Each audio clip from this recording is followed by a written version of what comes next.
ಈ ವಿಷಯ ಧೈರ್ಯವಂತರಿಗೆ ಮಾತ್ರ. ಇದನ್ನ ನೋಡಿ ನಿಮ್ಗೆ ಏನಾದ್ರೂ ಆದ್ರೆ ಅದಕ್ಕೆ ನಾವು ಜವಾಬ್ದಾರರಲ್ಲ. ಯಾಕಂದ್ರೆ ಈ ವಿಚಾರನೆ ಆಗಿದೆ. ಇದನ್ನ ನೋಡಿದ್ರೆ 1, 2, 3 ಗ್ಯಾರಂಟಿ. ನಿಮ್ಗೆ ನೋಡೋ ಧೈರ್ಯ ಇದೆಯಾ? ಹಾಗಾದ್ರೆ ಜಸ್ಟ್ ಫಾಲೋ ಮೀ.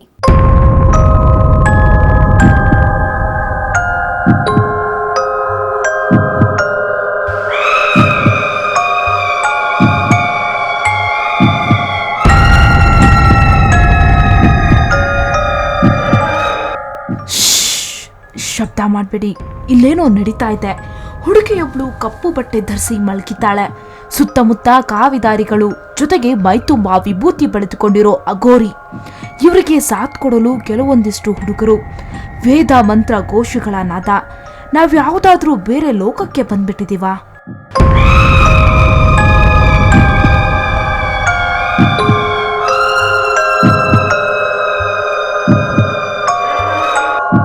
ಇಲ್ಲಿ ನಡೀತಿರೋದನ್ನ ನೋಡಿದ್ರೆ ನಿಜಕ್ಕೂ ಭಯ ಆವರಿಸುತ್ತೆ, ಮೈ ಜುಮ್ ಅನ್ಸುತ್ತೆ. ಇದನ್ನ ನೋಡೋದಕ್ಕೆ ಧೈರ್ಯ ಇರಬೇಕು.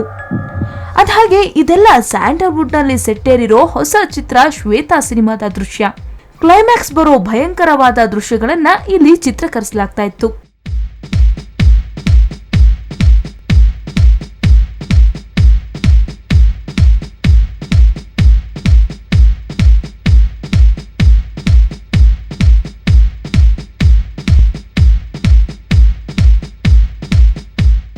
ಇಲ್ಲಿ ಹೀಗೆ ಅಘೋರಿ ಹಾಗೂ ಸ್ವಾಮಿಗಳ ಕೈಗೆ ಸಿಕ್ಕಿ ಹಾಕಿಕೊಂಡು ಭಯಂಕರವಾಗಿ ಹರಚಾಡ್ತಾ ಇರೋ ಹುಡುಗಿ ಶ್ವೇತಾ ಅಲಿಯಾಸ್ ಅಕ್ಷತಾ ಮರ್ಲಾ. ಈ ಹುಡುಗಿ ಹತ್ರ ಹೋಗಿ ಮಾತಾಡ್ಸೋಣ ಅಂದ್ರೆ ಸಖತ್ ಭಯ. ಅಂತೂ ಇಂತೂ ಧೈರ್ಯ ಮಾಡ್ಕೊಂಡು ಹೋಗಿ ಕೇಳೇ ಬಿಟ್ವಿ. ಏನ್ರಿ, ಏನಾಯ್ತು, ಯಾಕಿಂಗ್ ಹಾಡ್ತಿದ್ದೀರಾ ಅಂತ ಕೇಳಿದ್ದೆ ತಡ. ಪಾಪ ಅಕ್ಷತಾ ಇದ್ದದನ್ನ ಹಾಗೆ ನಡೆದಿದ್ನೆಲ್ಲ ಒಂಚೂರು ಬಿಡದೆ ಹೇಳ್ಬಿಟ್ರು. ಇದು ಒಂದು ಹುಡುಗಿ ಕತೆ, ಕಾಲೇಜ್ ಹೋಗುವ ಹುಡುಗಿ ಕತೆ. ಅವಳ ಲೈಫಲ್ಲಿ ಏನಾಗುತ್ತೆ, ಅವಳು ಯಾಕೆ ಹೀಗಾಗ್ತಾಳೆ, ಅದೇ ಸ್ಟೋರಿ. ಫಸ್ಟ್ ಮೂವಿ ನನಗೆ ಈ ಥರ performance oriented, female oriented movie ಸಿಗೋದಂದರೆ ನಾನು ತುಂಬ ಲಕ್ಕಿ ಆ ವಿಷಯದಲ್ಲಿ. ಸೊ ಅದಕ್ಕೆ ಸ್ಪ್ಲಿಟ್ ಪರ್ಸ್ನಾಲಿಟಿ ಇದೆ, ನೀವು ನಾರ್ಮಲು ಇದ್ದೀವಿ ಆ್ಯಂಡ್ ಅಗೇನ್ ಈ ಥರ ಇದಾಗುವಾಗ so very lucky for this role ಅದು ಅಷ್ಟೇ. ಅದಾಗೆ ಸೃಷ್ಟಿಕರ್ತ ರಾಜೇಶ್ ಬಲಿಪ. ಇದು ಇವರ ನಿರ್ದೇಶನದ 2ನೇ ಚಿತ್ರ. ಈಗಾಗಲೇ ಅಘೋರಿ ಅನ್ನೋ ಚಿತ್ರವನ್ನ ನಿರ್ದೇಶಿಸಿದ್ರು. ಅಘೋರಿ ಈಗ ಪೋಸ್ಟ್ ಪ್ರೊಡಕ್ಷನ್ ಕೆಲಸದಲ್ಲಿದೆ. ಹಾಗಾಗಿ ಶ್ವೇತಾ ಅನ್ನೋ ಈ ಹಾರರ್ ಚಿತ್ರವನ್ನ ಕೈಗೆತ್ತಿಕೊಂಡಿದ್ದಾರಂತೆ. ಇನ್ನು ಈ ಚಿತ್ರದ ಬಗ್ಗೆ, ಈ ದೃಶ್ಯದ ಬಗ್ಗೆ ರಾಜೇಶ್ ಹೇಳಿದ್ದು ಹೀಗೆ. ಬೇಸಿಕಲಿ ಇದೊಂದು ಎಕ್ಸಾಸಿಸಮ್ ಸೀನ್ ಆಗ್ತಾ ಇರೋದು. ಒಬ್ಳು ಹುಡುಗಿ ವೆನ್ ಶಿ ಗೆಟ್ಸ್ ಪೊಸೆಸ್ಡ್, ಒಂದು actually it's on EPIC story reveal ಆಗುತ್ತೆ. ಈ ಫಿಲ್ಮ್ ಆ್ಯಕ್ಚುಲಿ ಪ್ಯಾರಾಸೈಕಾಲಜಿ ಡಿಪಾರ್ಟ್ಮೆಂಟಿದ ಬಗ್ಗೆ, ಪ್ಯಾರಾಸೈಕಾಲಜಿ ಡಿಪಾರ್ಟ್ಮೆಂಟ್ ಸ್ಟೂಡೆಂಟ್ಸ್ ಅವ್ರದ್ದು ಇಂಟರ್ನಲ್ಸ್ ಪ್ರಾಜೆಕ್ಟ್ ಬಗ್ಗೆ ಒಂದು ಶೂಟ್ ಮಾಡ್ತಾ ಇರುವಾಗ ಶ್ವೇತಾ ಅಂತ ಹೇಳುವ ಕ್ಯಾರೆಕ್ಟರಿಗೆ ಏನೋ ಒಂದು ಆಗಿರುತ್ತೆ ಅಲ್ಲಿ. ಸೊ ಅವಳು ಆಮೇಲೆ ಪೊಸೆಸ್ ಆಗ್ತಾ ಬರುವಾಗ ಕ್ಲೈಮ್ಯಾಕ್ಸಲ್ಲಿ ಅದು ಯಾವ ಥರ ಅದನ್ನು ರಿವೀಲ್ ಮಾಡ್ತೇವೆ, ಏನು ಎಕ್ಸಾಸಿಸಮ್ ನಡೆಯುವಾಗ ಎಲ್ಲ ಮಠದ ಸ್ವಾಮಿಗಳೆಲ್ಲ ಬಂದು ಅವಳ ಮೈಯಲ್ಲಿರೋದು ಏನು ಶಕ್ತಿ ಇದೆ, ಆ ಶಕ್ತಿಯನ್ನು ದುಷ್ಟ ಶಕ್ತಿಯನ್ನು ಯಾವ ಥರ ಹೊರಗೆ ತೆಗಿತಾರೆ. ಸೊ ಆಲ್ಮೋಸ್ಟ್ ಎಲ್ಲ ಮಠದ ಸ್ವಾಮಿಗಳು ಬಂದು ಅಲ್ಲಿ ಸೀನ್ ನಡೆಯೋದು. ಇಷ್ಟು ದಿನ ಹೃದಯ ಗೀತೆಗಳನ್ನ ರಚಿಸಿ ಹಾರ್ಟ್ಗಳಿಗೆ ಲಗ್ಗೆ ಇಟ್ಟಿದ್ದ ಹೃದಯ ಶಿವ ಇದೇ ಮೊದಲ ಬಾರಿಗೆ ಬಣ್ಣ ಹಚ್ಚಿದ್ದಾರೆ. ಸ್ವಾಮೀಜಿಯಾಗಿ ನಟಿಸ್ತಿರೋ ಈ ಹೊಸ ಅನುಭವದ ಬಗ್ಗೆ ಹೃದಯ ಶಿವ ಖುಷಿಯಾಗಿಯೇ ಮಾತಿಗಿಳಿದ್ರು. ಈ ಮಧ್ಯದಲ್ಲಿ ಮಾತಾಡ್ತಾ ಇರಬೇಕಾದ್ರೆ ಈಗ ಯಾವ್ಯಾವ ಕ್ಯಾರೆಕ್ಟರ್ ಯಾರ್ಯಾರು ಮಾಡಿದ್ರೆ ಚೆನ್ನಾಗಿರುತ್ತೆ ಅಂತ ಡೈರೆಕ್ಟರ್ ನಾವೆಲ್ಲ ಕೂತ್ಕೊಂಡು ಚರ್ಚೆ ಮಾಡ್ತಾ ಇದ್ದಾಗ ಆಯಾ ಪಾತ್ರಗಳಿಗೆ ಯಾರ್ಯಾರು ಸೂಕ್ತ ಅನ್ನೋದ್ರ ಬಗ್ಗೆ ಒಂದಷ್ಟು ತೀರ್ಮಾನ ತಗೊಳ್ತಾ ಇದ್ರು ಡೈರೆಕ್ಟ್ರು.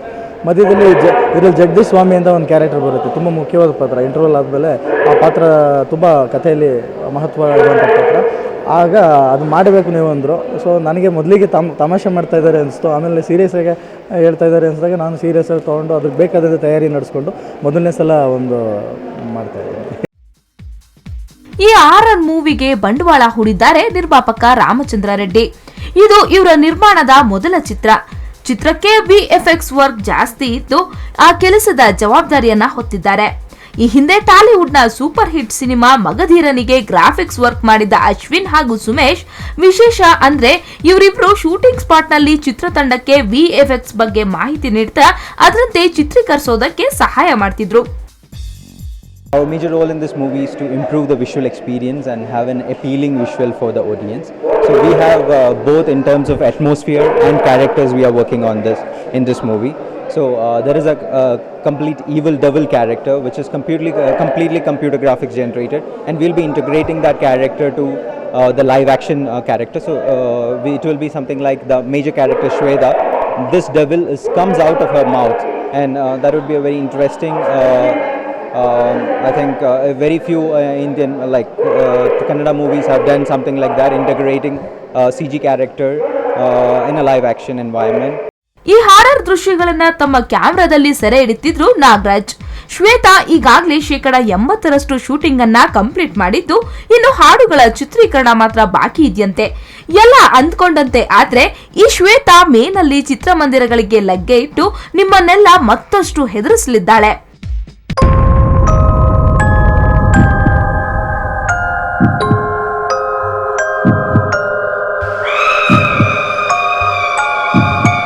ಕ್ಯಾಮರಾಮನ್ ಆಸಿಫ್ ಜೊತೆಗೆ Yathish, film bureau, Raj news.